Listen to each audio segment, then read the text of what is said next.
ये है दिल्ली क्राइम मोर्चा news network.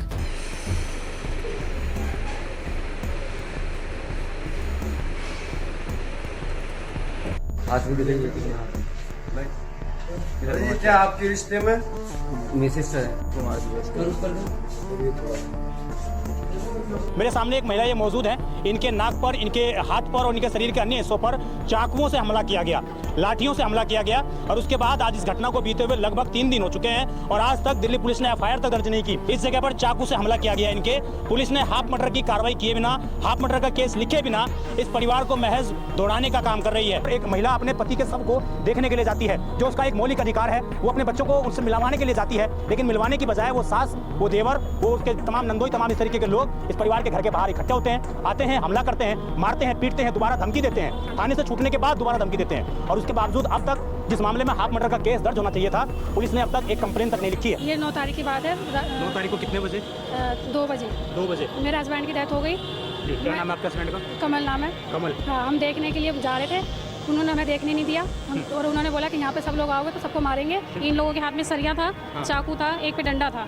इन्होंने सबने वार किया, मेरे भाइयों पे भी किया और मेरे पे भी किया। मेरा सारा फेस खराब कर दिया और सारे हाथ उठ पे लगाए। आपके चाकू लगे हैं ना? चाकू लगा ये सारा। ये जब आपके पति बीमार होंगे तो आपने इलाज नहीं करवाया? मैं लेके जाती थी हॉस्पिटल। मैंने खुद से कमा के पैसा लगाया अपने पति के ऊपर। और पीछे से आई मेरी सास लेके चली गई। मैंने पूछा, आप उस टाइम पे घर पे मौजूद नहीं, मैं काम पे थी। मेरे बेटा भी काम पे था, मैं भी काम पे थी। वो स्कूल गया हुआ था मेरा छोटा वाला, पीछे से आके लेके चली गई। मैंने पूछा तो मुझे नहीं बताया गया कि कहाँ लेके जा रही हूँ मैं। चाकू है घर का चाकू है या प्रोफेशनल चाकू है? जिस तरीके ये घर का नहीं है, ये नहीं पता, देखा नहीं है। बड़ा है जो नॉर्मल घर में होता नहीं, वो नहीं है, वो नहीं था।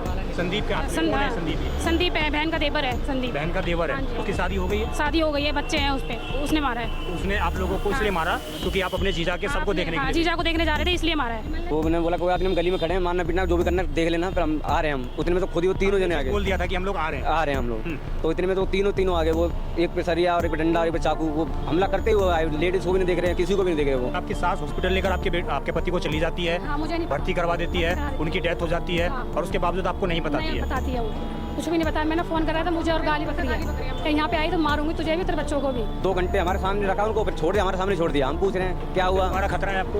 वो यहाँ से छोड़ने के बाद मेरे बहन के घर पे फिर दोबारा गए, वो धमकी दे रहे हैं वो जाके। हम लोग खाली अपने इनके घर के आए खड़े ही थे बस।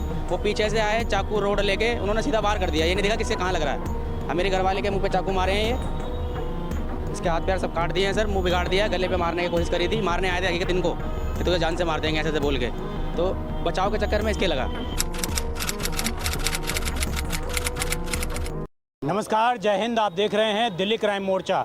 राजधानी दिल्ली में लगातार आपराधिक गतिविधियां बढ़ रही हैं, लेकिन आज मैं आपके सामने एक ऐसा मामला लेकर आने वाला हूं जो रिश्तों को भी तार तार करता है। इसके अलावा दिल्ली पुलिस किस प्रकार तमाम मामलों को दबाने का प्रयास करती है, उसका भी जीता जाता उदाहरण आपको नज़र आएगा। मेरे पीछे आपको मैं दिखाऊं पुलिस स्टेशन नागलोई, ये नज़र आ रहा है बाहरी जिला का पुलिस स्टेशन है। और किस प्रकार बाहरी जिला में लगातार क्राइम का ग्राफ बढ़ता हुआ नज़र आ रहा है। उसके बाद पुलिस किस प्रकार कार्रवाई करती है, उसका नज़रिया भी आज आपको यहाँ पर देखने के लिए मिलेगा। मेरे सामने एक महिला ये मौजूद है। इनके नाक पर, इनके हाथ पर और इनके शरीर के अन्य हिस्सों पर चाकुओं से हमला किया गया, लाठियों से हमला किया गया। और उसके बाद आज इस घटना को बीते हुए लगभग 3 दिन हो चुके हैं और आज तक दिल्ली पुलिस ने एफआईआर तक दर्ज नहीं की। एक दूसरे व्यक्ति हैं, इनके देखिए इस जगह पर इनके चाकू से हमला है, इस जगह पर चाकू से हमला किया गया इनके। पुलिस ने हाफ मर्डर की कार्रवाई किए बिना, हाफ मर्डर का केस लिखे बिना इस परिवार को महज दौड़ाने का काम कर रही है। आज जाकर इन लोगों ने लिखित में कंप्लेन दी और उसके बावजूद अभी तक एफआईआर दर्ज नहीं हो पाई। इस घटना को 9 तारीख रात के लगभग 2 बजे के आसपास की पूरी घटना बताई जा रही है। अब आपके मन में एक सवाल होगा कि आखिरकार 2 बजे ये परिवार क्या करने गए थे कि इनके ऊपर चाकुओं से हमला किया गया। तो पूरा मामला जानते हैं, पूरा मामला क्या है और आखिरकार इस पूरी वारदात को क्यों अंजाम दिया गया और मैंने क्यों कहा कि ये खबर रिश्तों को तार तार करने वाली है। मेरे साथ एक महिला मौजूद हैं। खबर जो है यहीं से शुरुआत होती है। क्या नाम है आपका? रोमा नाम है मेरा। रोमा, कहाँ रहती हैं आप? नागलोई। नागलोई में किस इलाके में? पीना किले में। जी, पीना किले में। पीना किले में। ये किस दिन की बात है, क्या हुआ था बताइए पूरा। ये 9 तारीख की बात है। 9 तारीख को कितने बजे? 2 बजे। 2 बजे। मेरे हस्बैंड की डेथ हो गई। क्या नाम है आपके हस्बैंड का? कमल नाम है। कमल। हाँ, हम देखने के लिए जा रहे थे, उन्होंने हमें देखने नहीं दिया। हम और उन्होंने बोला कि यहाँ पे सब लोग आओगे तो सबको मारेंगे। फिर भी हम मैं कि कोई बात नहीं, मार लेना। ये किसने बोला सब लोग मारेंगे? मेरे देवर हैं और देवर हैं, मतलब 2 देवर हैं। आपका जो ससुराल है? हाँ, मेरे ससुराल वालों ने बोला गया है ये। तो आपके पति आपसे अलग रह रहे थे? नहीं, मेरे साथ रह रहे थे। मेरे पति की तबीयत खराब थी। डॉक्टरों ने बोला था कि मतलब तबीयत ज़्यादा खराब है इसकी। तो मेरी सास लेके गई है उसको हॉस्पिटल में। 2 दिन मैं काम पे थी, मुझे नहीं पता। मैंने पूछा तो मुझे बताया भी नहीं गया कि मतलब कहाँ लेके गए हो। वो उसकी डेथ हो गई, जब भी नहीं बताया मुझे। वो तो मैंने व्हाट्सएप पे इन्होंने फ़ोटो वोटो लगाई तो मैंने देखा। फिर मैंने फ़ोन किया है तो मुझे छूटते गाली बक रहे हैं वो लोग कि देखने मत आइयो। कितने साल हुए थे आपकी शादी को? मेरे 2009 में शादी हुई मेरी। 2009 में। कितने बच्चे हैं आपके? 2 बच्चे हैं। 2 बच्चे हैं। हाँ जी। तो ये सास ससुर देवर एक साथ रहते थे, आप एक साथ रहते थे या अलग अलग कमरा था? सब अलग अलग रहते, कोई एक साथ नहीं रहता। अलग अलग कमरा, प्राइवेट या अपना मकान है? सिक्योरिटी पे ले रखा हम लोगों ने। सिक्योरिटी पे ले हाँ रखा है। जी। तो आप उस मकान में अपने पति के साथ, अपने बच्चों के साथ हाँ, रह रही हम थी? 4 लोग रहते थे, मेरे 2 बच्चे और मेरे ये पति। जब आपके पति बीमार हुए तो आपने इलाज नहीं करवाया? करवाया, मैं लेके जाती थी हॉस्पिटल। मैंने खुद से कमा के पैसा लगाया अपने पति के ऊपर। और पीछे से आई मेरी सास लेके चली गई। मैंने पूछा है, आप उस टाइम पे घर पे मौजूद नहीं नहीं, थे? मैं काम पे थी। लड़का भी काम पे, मेरा बेटा भी काम पे था, मैं भी काम पे थी। वो स्कूल गया हुआ तो मेरा छोटा वाला पीछे से आके लेके चली गई। मैंने पूछा तो मुझे नहीं बताया गया कि कहाँ लेके जा रही हूँ मैं। वो उसकी डेथ हो गई तभी भी नहीं बताया मेरे को कि मैं तो फिर मैंने फ़ोन करा। ये आपकी सास हॉस्पिटल लेकर आपके पति को चली जाती है, हाँ, मुझे नहीं पता। भर्ती करवा देती है, करा देती उनकी डेथ हो जाती है हाँ। और उसके बावजूद आपको नहीं बताती नहीं है? बताती है वो, कुछ भी नहीं बताया। मैंने फ़ोन करा था, मुझे और गाली बकरी है कि यहाँ पे आई तो मारूंगी तुझे भी, तेरे बच्चों को भी। ऐसा क्या कर दिया आपने कि? मुझे नहीं पता मैंने ऐसा क्या करा। मैं 5 साल से कमा के खिला रही हूँ। 5 साल से उसने कोई काम नहीं करा। कुछ करते नहीं थे? कुछ नहीं करता था, वो नशे करता था, गंदे नशे के गंदे, आदी थे वो? बहुत ज़्यादा। उसे यही नहीं पता नशा करने के बाद कि मैं क्या कर रहा हूँ। बाथरूम में ही सो जाता था कभी कभी। तो हम खुद उठा के लेके आते थे उसको बाथरूम में से। तो आप कभी अलग होने का नहीं सोचा? नहीं, कभी नहीं सोचा मैंने अलग होने आपने का। अपना पत्नी धर्म निभाया? निभाया मैंने पूरा। वो मुझे कमा के नहीं दिया तभी मैंने उसको कमा के खिलाया है। ये जो 9 तारीख की बात है, कितने बजे आप लोग उनके घर पे गए? घर पे वो 2 बजे हमें मतलब पता चला था, 12-1 बजे। तब मैंने फ़ोन किया उनको तो मेरा फ़ोन उठा के गाली बक रहे थे। फिर 2 बजे मेरे घर से आए सारे कि चलो हम देखेंगे, कोई बात नहीं। आपके घर से पीहर से? आपके मेरे सारे पीयर से लोग? सारे आए कि चलो हम जा रहे हैं, हम देखेंगे तुम लोगों को, चलो। जैसे हम जाने वाले थे, हम खड़े हैं वहाँ पे तो मेरे सारे देवर वगैरह, नंदोई वगैरह चाकू लेके आए। तो मेरी बहन को और मेरे भाई को चाकू मारा है। हम लोग बच रहे थे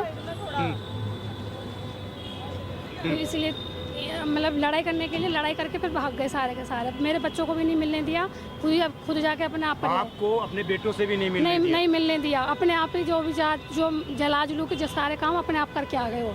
मेरे बच्चों को भी नहीं मिलने दिया। मेरे बच्चों को भी गाली बक रहे हैं बहुत गंदी गंदी कि यहाँ नहीं आना किसी को भी। और यहाँ पे कंप्लेंट कर रहे थे, यहाँ ये कंप्लेंट कर रही है। ये जो महिला हैं, इनके इस जगह पर चाकू लगे हैं, इनके नाक पे चाकू लगा है, इनके गाल पर चाकू लगा है। महिला के सौंदर्य को भी बिगाड़ने का काम किया गया, लेकिन अब तक कठोर कार्रवाई नहीं हुई है। मैं कहूँगा जरा आप इधर आइए, उधर धूप ज़्यादा है, इधर आइए। क्या नाम है आपका? ज्योति। ये जब आप गई थी साथ में अपनी बहन के पति को देखने के लिए, तो वहाँ पर किसने हमला किया आपके ऊपर? मेरी बहन के देवरों ने और नंदोई ने उनके।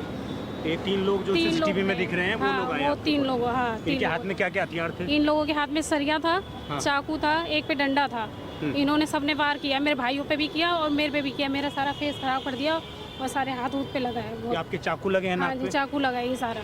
तो आपने ये 112 नंबर पर कॉल की थी उस टाइम? हाँ, कॉल की थी और कुछ भी सुनवाई नहीं हो रही। पर उस टाइम पे मुझे ले गए थे, बस हॉस्पिटल वगैरह ले गए थे। उसके बाद वापस आ गए। उसके बाद कंप्लेंट वगैरह भी करी गई है, सब कुछ करा गया है, लेकिन सुनवाई कुछ नहीं की जा रही है। 3 दिन से चक्कर लगा रहे हैं हॉस्पिटल के। 3 दिन से लगातार आप आ रहे हैं? हाँ, 3 दिन से चक्कर लगा रहे हैं यहाँ के, मगर कोई सुनवाई नहीं हो रही है। आते हैं बाहर से वापस ले आते हैं खड़े होके। ये जो चाकू था, ये घर का चाकू है या प्रोफेशनल चाकू है? जिस तरीके ये घर का नहीं है, ये नहीं पता, देखा नहीं है। बड़ा है जो नॉर्मल घर में होता नहीं? नहीं, वो नहीं है, वो नहीं था। संदीप के हाथ में? कौन है संदीप? ये संदीप है, बहन का देवर है संदीप। बहन का देवर है? हाँ जी। उसकी शादी हो गई है? शादी हो गई है, बच्चे हैं उस पे, उसने मारा है। उसने आप लोगों को इसलिए मारा क्योंकि आप अपने जीजा के सबको देखने के लिए? जीजा को देखने जा रहे थे इसलिए मारा है। हाँ, विमल ने भी मारा, तीनों ने मारा है। दिनेश नाम है इनके नंदोई का, और एक, हाँ उन्होंने, और एक का नाम विमल है। सारे परिवारों को बुला लिया, लेकिन लड़की का कोई परिवार नहीं गया? नहीं, कोई नहीं गया। हमारे को भी नहीं? नहीं, बहन के घर पे आके मारा है। अपने उनके घर तो हम गए ही नहीं, वहाँ पे आके मारा है। आप मिलने के लिए गए थे? हाँ, मिल लिए? नहीं गए, जा ही रहे थे, हम खड़े थे अपनी बहन के घर के नीचे, वहाँ आके मारा है। वहाँ तक जाने ही नहीं दिया उन लोगों ने। आपके घर पे आके हमला किया? हाँ, घर पे आके हमला किया है। ये एक शख्स जो मैंने दिखाया आपको, जिनके चाकू लगा था, ये दिखाएंगे दोबारा, और मैं इनसे बात करता हूँ। क्या नाम है आपका? राजू। आप कौन है इनके? मैं भाई हूँ। आप बहन के भाई हैं? हाँ। आप भी गए थे उस दिन या हाँ जा रहे मैं भी नहीं, मैं भी था वहाँ पे, सब नीचे वहीं खड़े हुए थे। हाँ। पहले मैं सिस्टर को बुला लें, भैया ने बात भी करी फ़ोन पे पहले, क्या बात है क्या नहीं है। वो उधर से गाली बकने लगे, तो वो मैंने बोला कोई बात नहीं, हम गली में खड़े हैं, मारना पीटना जो भी करना है देख लेना, फिर हम आ रहे हैं। हम उतने में तो खुद ही वो तीनों जने आ गए, बोल दिया था कि हम लोग आ रहे हैं। आ रहे हैं हम लोग।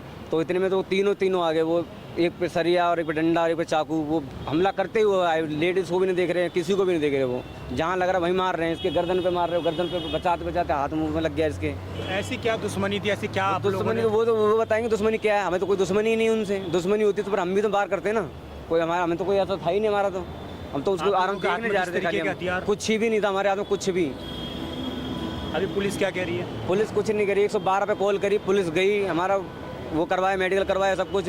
कागज भी हमें नहीं दिए, कुछ भी, कोई सा अंदर रखे हुए हैं। एलसी भी नहीं दिया? कुछ भी नहीं दिया। हम पूछ रहे हैं, बोला हाँ ठीक है इतने बजे आना, इतने बजे आना, और यही बोले जा रहे हैं बस, और कुछ नहीं बोल रहे हैं। एक एप्लीकेशन अधिकारी कौन है?